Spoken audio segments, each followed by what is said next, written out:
The Iron Horse Diner sat on the edge of town like a fortress of solitude. It was a place where the coffee was black, the steaks were rare, and the patrons were usually the kind of men you didn't make eye contact with unless you were looking for trouble. To the average citizen, the row of polished chrome and black leather parked out front was a warning sign. It said, "Keep moving." But to the lost, the broken, and the desperate, sometimes, just sometimes, that row of steel beasts looked less like a threat and more like a last resort. It was a Tuesday evening, the kind that hung heavy with humidity and the smell of impending rain. Inside the diner, the air was thick with the scent of grease, tobacco, and brotherhood. The local chapter of the Hells Angels was holding court. At the head of the booth sat Bear. He was a mountain of a man, his beard a thicket of gray and black wire, his arms covered in ink that told stories of battles won and brothers lost. He was the president. He didn't speak much. He didn't have to. His silence was louder than most men's shouting. But while the club laughed and debated inside, something small and terrified was moving in the shadows of the parking lot. Maya was 12 years old, but if you looked at her from a distance, you'd swear she was younger. Malnutrition and fear have a way of shrinking a person.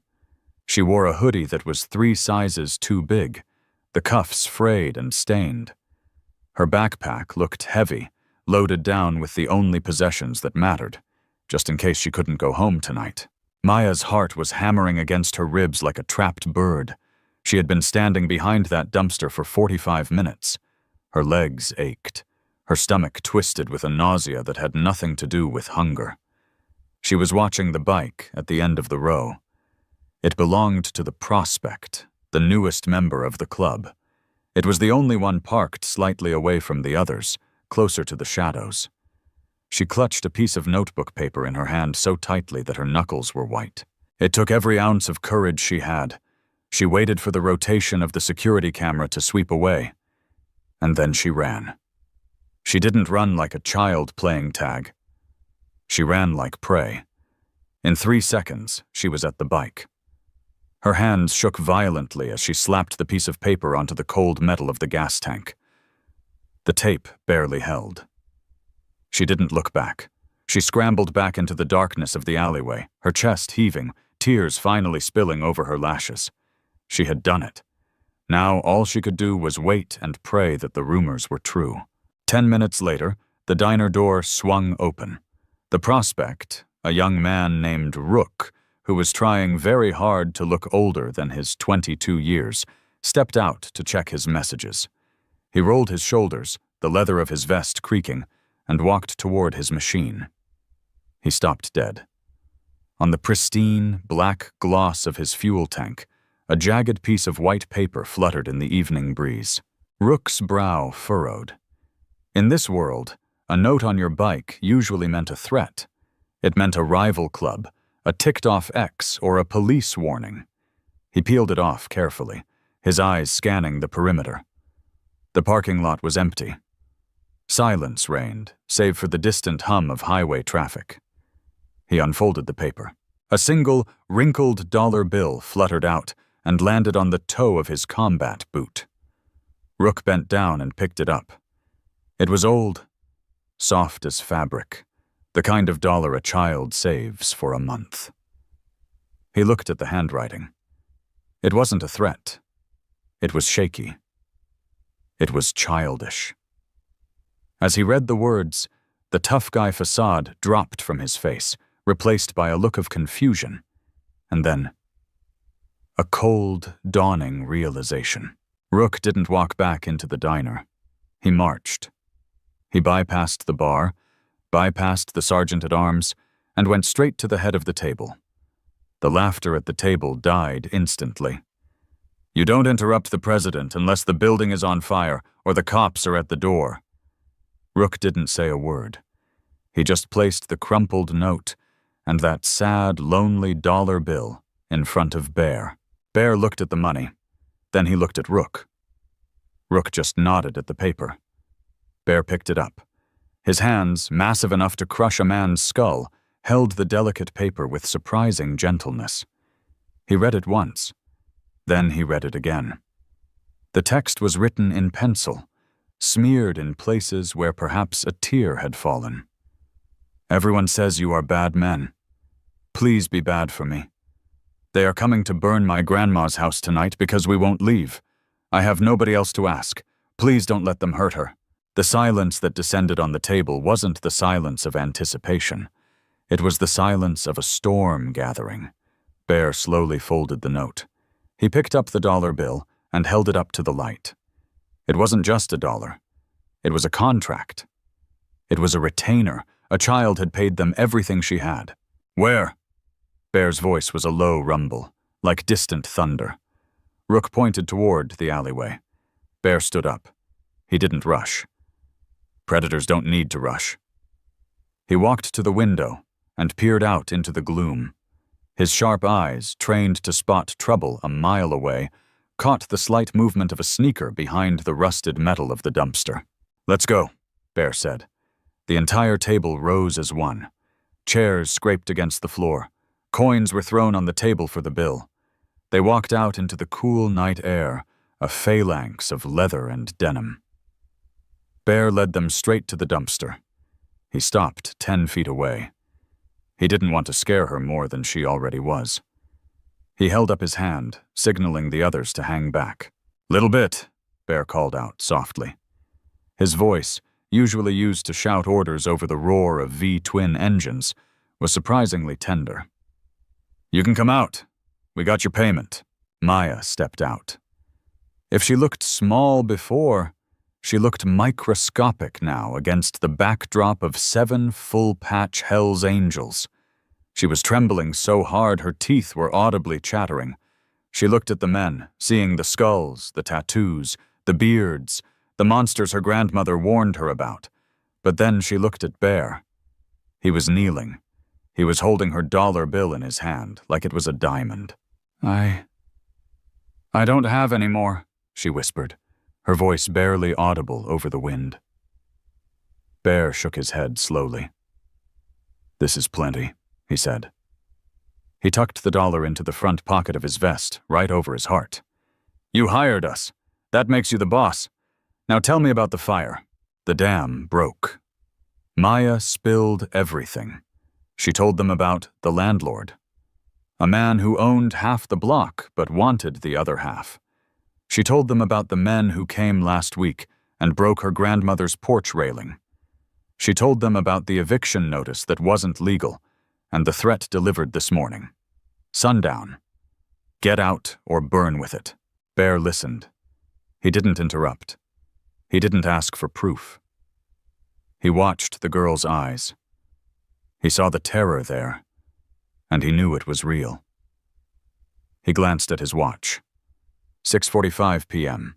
The sun was painting the horizon in shades of blood orange. Sundown was in 30 minutes. The landlord wanted to make an example of an old woman and a child. Fine. Bear decided he would make an example of his own. He stood up, towering over the girl again, but this time the fear in her eyes was replaced by confusion. He unbuttoned his vest, his cut, the most sacred object a biker owns, and draped it over Maya's shoulders. It was heavy, smelling of leather, gasoline, and safety. Rook, Bear barked. You take the girl in the truck. Keep her safe. The rest of you. He looked at his brothers. There was no need for a speech. They knew. The look in Bear's eyes was the same look he had before a war. It was cold. It was focused. It was the look of a man who was about to bring hell to earth. We ride, Bear commanded. 7 engines fired up simultaneously, a synchronized explosion of horsepower that shook the pavement. Maya, safe in the cab of the chase truck, pulled Bear's giant vest tighter around her small frame. She watched through the glass as the Hell's Angels peeled out of the lot, a formation of black steel moving with deadly purpose. They weren't just bikers anymore. They were her army. And they were late for an appointment. The engines are running, and the sun is going down. The Hell's Angels are on their way to intercept a nightmare. But before we see what happens when the landlord meets the landlords of the street, I have a question for you. Do you believe that justice should always be served, no matter who serves it? If you do, hit that subscribe button right now, and tell us in the comments, where are you watching from? Let's see how strong our brotherhood is today. The house on Elm Street was a testament to survival.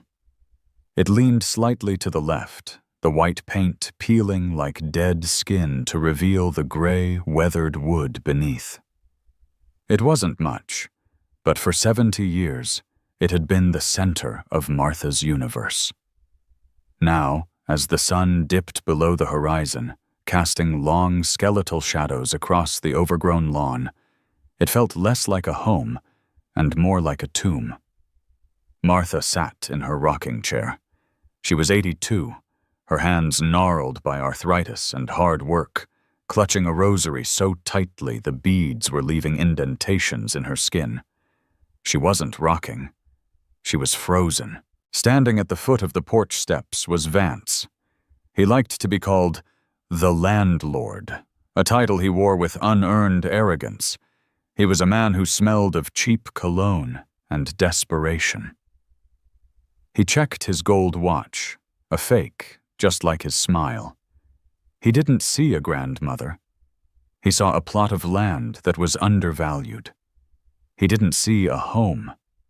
He saw an obstruction to his profit margin. Beside him stood 3 men who were clearly not real estate agents. They were muscle. Thick-necked, dead-eyed men who traded violence for cash. One of them held a red gasoline can, swinging it casually by his side as if it were a lunchbox. "Time's up, Martha," Vance said. His voice was oily, sliding through the humid air. "I told you, sundown. You didn't sign the papers. You didn't pack your bags. Now, my associates here have to do some rapid renovations." He laughed at his own joke, a dry, hacking sound. Martha didn't flinch. She just closed her eyes and began to whisper a prayer. She wasn't praying for the house. She was praying that Maya, wherever she was far away from this nightmare. The thug with the gas can stepped forward. He unscrewed the yellow cap. The sharp, chemical sting of gasoline cut through the smell of the coming rain. It was a violent scent. He splashed a little onto the bottom step of the porch. The dark stain spread quickly on the dry wood. "Last chance, lady," the thug grunted. "Walk off or get carried off." It started as a vibration in the ground. At first, Vance thought it was thunder. The storm had been threatening all day. But thunder doesn't hold a rhythm. Thunder doesn't growl. This was a low-frequency hum that seemed to resonate in the chest cavity. The water in the concrete birdbath on the lawn began to ripple, concentric circles radiating outward. The thug with the gas can stopped. He looked at the sky. Then he looked at the street. The growl became a roar. And then, the roar became an earthquake. Around the corner of Elm Street, a single headlight appeared. Then 2, then 10, then 20. The sound of high-displacement V-twin engines flooded the neighborhood, drowning out the wind, drowning out the birds, drowning out Vance's arrogant laughter. It wasn't just a few bikes. The entire chapter had rolled out. They didn't park. They invaded.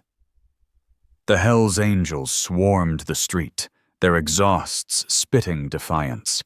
They hopped the curb, their heavy tires tearing up the grass that Vance wanted to pave over. They formed a semicircle of chrome and black steel around the front of the house, effectively walling Vance and his thugs in against the porch. The engines cut out one by one, leaving a ringing silence that was somehow more terrifying than the noise. Bear was the first to dismount. He kicked his kickstand down with a metallic clang that sounded like a gunshot in the quiet street. He adjusted his coat, the leather creaking. He didn't look at the thugs. He didn't look at Vance. He looked at Martha on the porch. He saw the terror in her eyes, the way she shrank back into her chair. He saw the wet stain of gasoline on the step. A dark, cold rage settled in his gut, the kind of rage that doesn't burn hot, but freezes everything it touches. Vance, realizing he was losing control of the narrative, tried to puff up his chest. He was a man used to bullying widows and orphans, not facing down a motorcycle club. "Who the hell are you?" he demanded, his voice cracking slightly on the last syllable. "This is private property. I'm conducting business here." Bear didn't even acknowledge Vance's existence. He walked past the landlord as if he were a ghost, his massive shoulder checking Vance hard enough to send the man stumbling back into the porch railing. Bear stopped in front of the thug with the gas can. The thug was big, maybe 6'2", built like a linebacker, but standing in front of Bear, he looked like a schoolboy. Bear stared at the gas can. Then he stared at the thug's eyes. "You like playing with fire?" Bear asked. His voice was a low rumble, conversational, almost polite. But his eyes were dead. "Because we can light a fire, but I don't think you're gonna like what gets burned. Panic makes men do stupid things." The thug, sensing the alpha predator in front of him, made a fatal calculation. He decided to strike first. He swung the heavy metal gas can in a wide arc toward Bear's head. It was a clumsy, desperate move. Bear didn't even blink. His left hand shot out with the speed of a striking cobra, catching the gas can mid-air. Metal crunched under his grip. In the same motion, his right hand clamped around the thug's throat. It wasn't a struggle. It was simple physics. Bear stepped forward, using his momentum and immense strength to lift the man clear off the grass. The thug's feet kicked uselessly at the air. The gas can fell to the ground with a thud. The other two thugs looked at their leader dangling in the air. Then they looked at the 20 other Hells Angels standing by the bikes. Tank, the sergeant-at-arms, simply took one step forward and cracked his knuckles. That was all it took. The hired muscle broke. Loyalty only goes as far as the next paycheck, and they weren't getting paid enough to die today. They turned and sprinted, scrambling over the neighbor's fence like frightened rats. Bear tossed the first thug aside like a bag of garbage. The man hit the ground, gasping for air, scrambled to his feet, and followed his friends, leaving a trail of humiliation in his wake. Now, it was just Bear, the club, and Vance. The landlord was pressed against the porch railing, his face the color of old paste. He was trembling so hard his fake gold watch rattled against the wood. Bear closed the distance. He placed one hand flat on Vance's chest and pinned him against the peeling paint of the house. He could feel the man's heart beating frantically, a hummingbird trapped in a cage. "You made a mistake," Bear whispered. "You thought this house was unprotected. You thought nobody cared about what happened to the old lady and the kid." Bear reached into his vest pocket with his free hand. He pulled out the crumpled, dirty dollar bill that Maya had given him. He smoothed it out against Vance's expensive lapel. "Do you see this?" Bear asked. "This is a retainer. This represents a binding contract. We've been hired as private security for this estate." I have the deed," Vance stammered, trying to cling to the only power he understood. "Bureaucracy. It's legal. I own this." Bear leaned in until his nose was touching Vance's. "I don't care about your piece of paper," Bear said. "I care about this dollar. And I care about the little girl who was crying in my parking lot because she thought you were going to burn her alive." Bear's grip on the shirt tightened. "We are the Hells Angels. We don't call the police. We don't call lawyers. We handle things. And right now, I'm deciding if I should handle you." Bear glanced over Vance's shoulder at Martha. She was weeping silently, her hands covering her mouth. But she wasn't looking at the fire anymore. She was looking at her saviors. Bear looked back at Vance. "Here is how this is going to go," Bear said, his voice dropping to a register that vibrated in Vance's bones. "You are going to leave. You are going to forget this address exists. You are going to forget the girl exists. Because if I ever, and I mean ever, hear that you came within 5 miles of this family again." Bear didn't finish the threat. He didn't have to. The unspoken violence hanging in the air was heavier than any words could be. He released his grip. He smoothed the lapels of Vance's suit with exaggerated care, patting him on the chest. "Go," Bear said, "before I change my mind." Vance didn't walk. He ran. He tripped over his own feet, scuffing his Italian shoes in the dirt, scrambled up, and dove into his luxury sedan. He peeled out, tires screeching, leaving skid marks on the pavement as he fled the judgment of the Iron Horse. The bikers watched him go, their expressions impassive. They were stone statues of judgment. The roar of Vance's car faded into the distance. Silence returned to Elm Street, but the tension was gone. The air felt lighter. Bear turned slowly to face the porch. He took off his dark sunglasses, revealing eyes that were tired but kind. He walked up the steps, the wood groaning under his weight. He stopped in front of the terrified old woman. Bear knelt down, just as he had for Maya. He reached out and picked up the red gas can that was still sitting on the porch step. He moved it far away, setting it down in the grass. Then he looked at Martha. "Ma'am," he said, his voice soft. "My name is Bear. Your granddaughter sent us. You're safe now." The adrenaline that had fueled the confrontation began to ebb, replaced by a quiet, steady calm. The chase truck, a battered Chevy dually that had seen more miles than most space shuttles, rumbled up to the curb. The engine hadn't even died before the passenger door flew open. Maya didn't wait for assistance. She didn't wait for permission. She scrambled down from the high cab, her sneakers hitting the pavement with a slap of urgency. She was still wearing Bear's massive leather vest. It dragged on the ground behind her like a royal train, heavy with the scent of smoke and road dust. But she didn't care. "Grandma!" The scream tore from her throat, raw and desperate.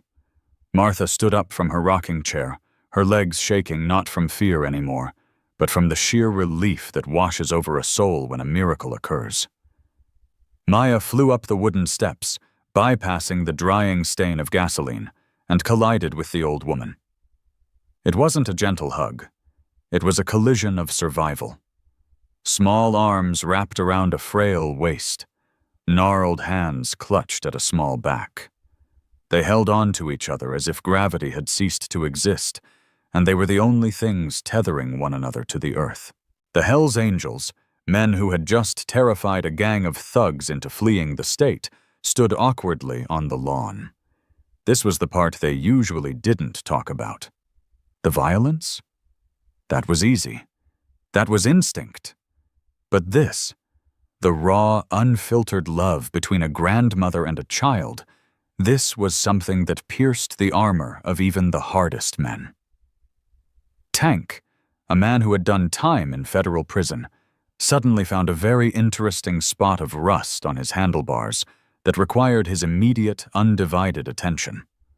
Rook wiped his eye with the back of a grease-stained glove, pretending it was just dust. Bear stood at the gate, his back to the house, watching the street. He was the sentinel. The danger was gone, but the watch never really ends. After a long moment, the sobbing on the porch subsided into quiet hiccups. Bear turned around. He walked up the path, his boots crunching on the gravel. He stopped at the bottom of the steps. Martha looked down at him. Her eyes were red-rimmed, her face lined with a map of a hard life. But in that moment, she looked like a queen. She looked at the giant man with the skull tattoos and the beard that hid his expression. "You," she started, her voice trembling. You saved us. I don't have money to pay you. Bear shook his head slowly. A movement of absolute finality. Your bill is paid in full, ma'am, he said, his voice deep and respectful. He gestured a thick hand toward Maya, who was still wrapped in his cut. The young lady there, she negotiated a very strict contract, paid up front. We take our contracts very seriously. Maya looked down at the vest, swallowing her small frame. Her hand went to the front pocket, the one over the heart, where she knew her dollar bill was now resting. She looked up at Bear, her eyes wide with a mixture of awe and confusion. You kept it? She whispered. A smile cracked Bear's face. It wasn't the predatory grin he gave the landlord. It was warm. It reached his eyes, crinkling the corners. He walked up the steps and knelt, so he was eye level with the girl. Of course I kept it, he said. That's a retainer. That means you're on the payroll now. And since you're on the payroll, that means this is club territory. Bear stood up and turned to his men. The soft moment was over. It was time to work. All right, listen up, he barked. Rook, go to the hardware store on 5th before it closes. Get lumber, nails, paint, white, exterior. Tank, you and Dutch go to the deli. Get food, lots of it. Burgers, fries, whatever they got. The rest of you, let's get this trash off the lawn. And so, the neighborhood witnessed something that defied all logic.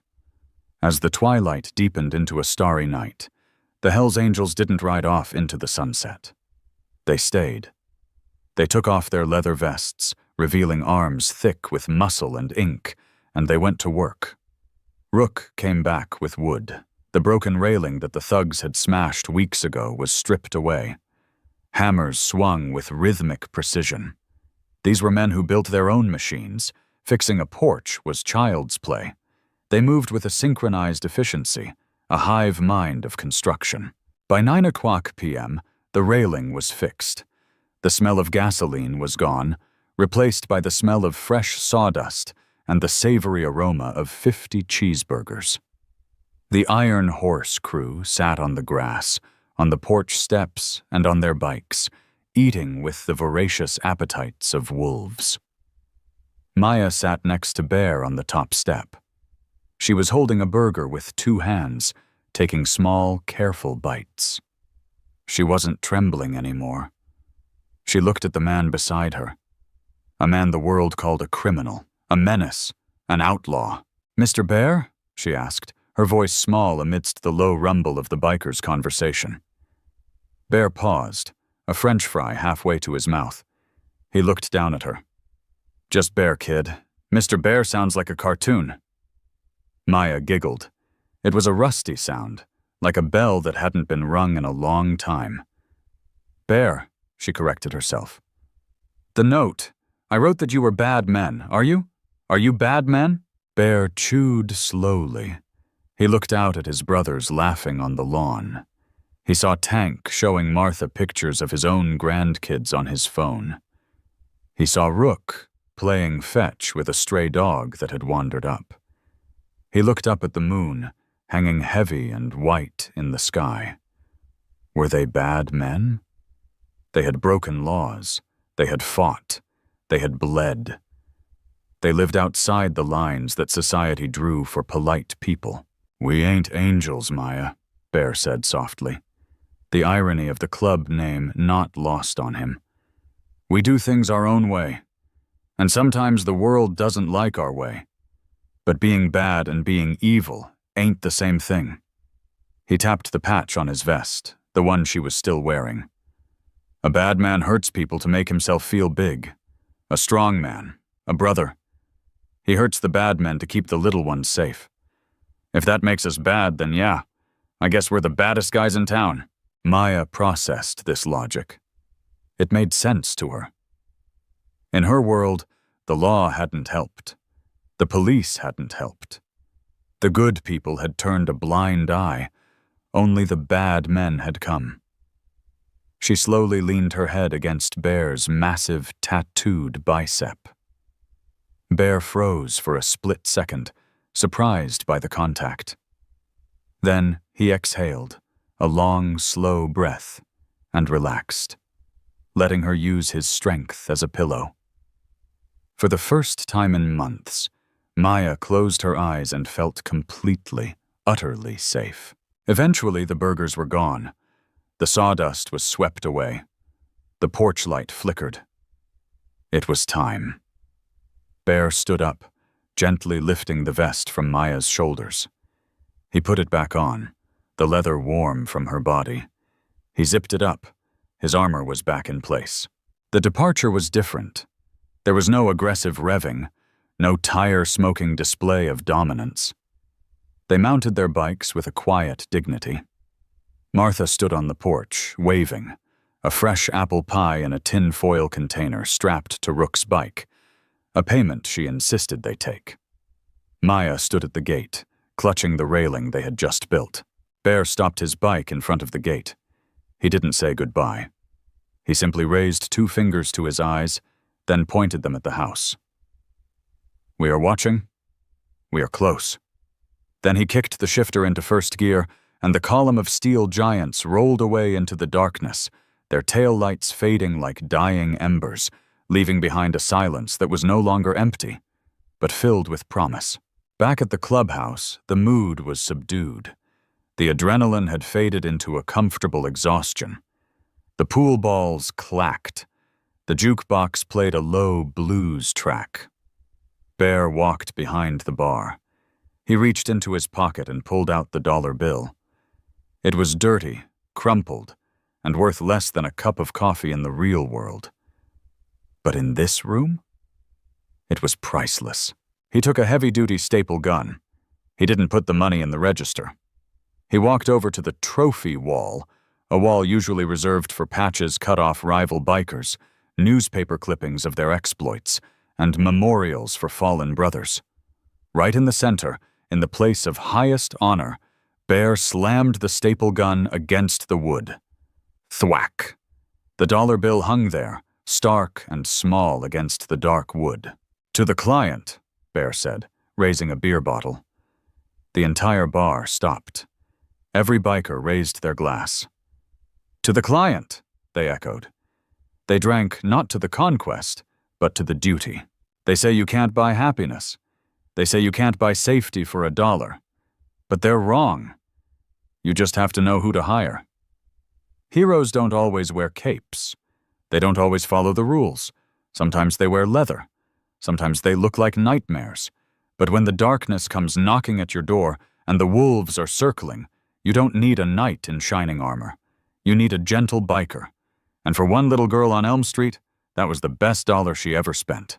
This is the story of the Brotherhood. We are the gentle bikers. We ride for those who can't run.